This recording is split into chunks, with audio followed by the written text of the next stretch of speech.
വൈലോപ്പിള്ളി ഉൾപ്പെടെയുള്ളവർ പാടിയിട്ടുള്ള ഒരു കാര്യമുണ്ട്. തലയിൽ വെളിച്ചം ചൂടി വരുന്നൊരു തലമുറകൾക്കൻ താലോലം. എന്നാൽ നവഫാസിസം നമ്മുടെ രാഷ്ട്ര ജീവിതത്തെ ആകെ വിഴുങ്ങുന്നൊരു കാലത്ത് തലയിൽ വെളിച്ചം ചൂടി നാളെ ഒരു തലമുറക്ക് വരാനാവുമോ? കാരണം അവരുടെ തലച്ചോറിൽ മുഴുവൻ വെറുപ്പിൻ്റെ വൈറസ്. മലയാളിയെ സംബന്ധിച്ചിടത്തോളം തീർത്തും അഭിമാനകരമാണ്. നിപ വൈറസ് ഉൾപ്പെടെ കോവിഡ് വൈറസ് ഉൾപ്പെടെ നമ്മൾ അതിജീവിച്ചു. പക്ഷേ നവഫാസിസത്തിൻ്റെ വൈറസിനെ അത്ര എളുപ്പത്തിൽ അതിജീവിക്കാനാവില്ല. ഇങ്ങനെ എഴുതേണ്ടി വന്നത് അഭിമാനകരമല്ല. ഇങ്ങനെയുള്ള ഒരവസ്ഥ എന്നാണോ അവസാനിക്കുന്നത് അന്നായിരിക്കും വളരെ അഭിമാനത്തോടെ ഈ പുസ്തകത്തിൻ്റെ പ്രകാശനം നിർവഹിക്കപ്പെടുക. തടവറയിൽ മനുഷ്യാവകാശങ്ങൾ ലഭ്യമാകുമ്പോഴല്ല, മറിച്ച് തടവറ തന്നെ ഒരു മ്യൂസിയം പീസാകുമ്പോഴാണ് ജനാധിപത്യം അതിൻ്റെ ഏറ്റവും ഉന്നതമായ അവസ്ഥയിലെത്തുക. ആശുപത്രിയിലേക്ക് കൂടുതൽ രോഗികൾ വരുമ്പോഴല്ല, മറിച്ച് രോഗമില്ലാത്തൊരവസ്ഥയിലേക്ക് നമ്മുടെ ജീവിതത്തെ എത്തിക്കുന്നതിന് ആശുപത്രി നേതൃത്വം നൽകുമ്പോഴാണ്, കൂടുതൽ കേസുകൾ ഉണ്ടാവാൻ വേണ്ടി വക്കീൽമാർ ആഗ്രഹിക്കുമ്പോഴല്ല, കേസുകൾ ഇല്ലാതായിത്തീരുന്ന ഒരു കാലത്തെ സ്വപ്നം കാണുമ്പോഴാണ് നമ്മുടെ ജീവിതം വളരെയേറെ മധുരമനോഹരമായി തീരുന്നത്. ഇന്ത്യയിൽ ഇന്ന് നാം ചവിട്ടി നിൽക്കുന്ന മണ്ണും നമ്മുടെ തലക്ക് മുകളിൽ ആകാശവും അപകടപ്പെടുത്തപ്പെട്ട് കഴിഞ്ഞിട്ടുണ്ട്.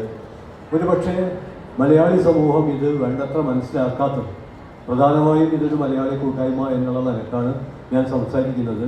ഇത് നമ്മൾ വേണ്ടത്ര മനസ്സിലാക്കാത്തത് ഇതിൻ്റെ തേറ്റകളും ദംഷ്ട്രകളും നമ്മുടെ മുമ്പിൽ വേണ്ട പോലെ ദൃശ്യമായിട്ടില്ല. ഇടക്കിടക്ക് മാത്രമാണ് അത് ദൃശ്യമാകുന്നത്. അതിനെ മറച്ചു വെക്കാൻ ഫാസിസത്തെ സംബന്ധിച്ചിടത്തോളം നൂറ് വഴികളുണ്ട്.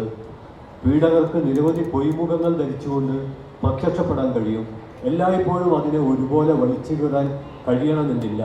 വലിച്ചു കീറാൻ എളുപ്പത്തിൽ കഴിയാത്ത വിധം നവഫാസിസ്റ്റുകൾ പലവിധ പൊയ്മുഖങ്ങൾ ധരിച്ചുകൊണ്ട് നമ്മുടെ മുമ്പിൽ പ്രത്യക്ഷപ്പെട്ടുകൊണ്ടിരിക്കുകയാണ്.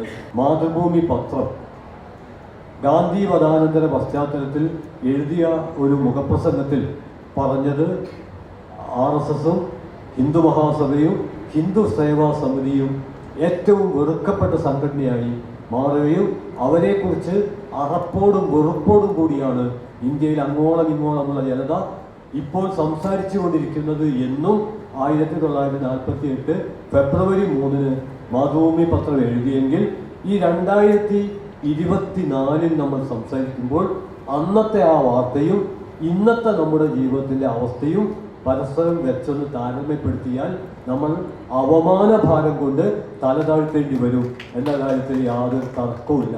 മഹാത്മാഗാന്ധി വധാനന്തര പശ്ചാത്തലത്തിൽ ഒരു മുന്നറിയിപ്പുണ്ട്. ആ മുന്നറിയിപ്പ് നൽകിയത് പണ്ഡിറ്റ് ജവഹർലാൽ നെഹ്റുവാണ്. ആ മുന്നറിയിപ്പ് ഇതാണ്. പട്ടേലിന് അദ്ദേഹം എഴുതിയ കത്തിലാണ് പറഞ്ഞത്, നമ്മുടെ ഉദ്യോഗസ്ഥ മണ്ഡലങ്ങളിൽ ഏറ്റവും ഉന്നത രംഗങ്ങളിൽ RSS പിടിമുറുക്കിയിരിക്കുന്നു.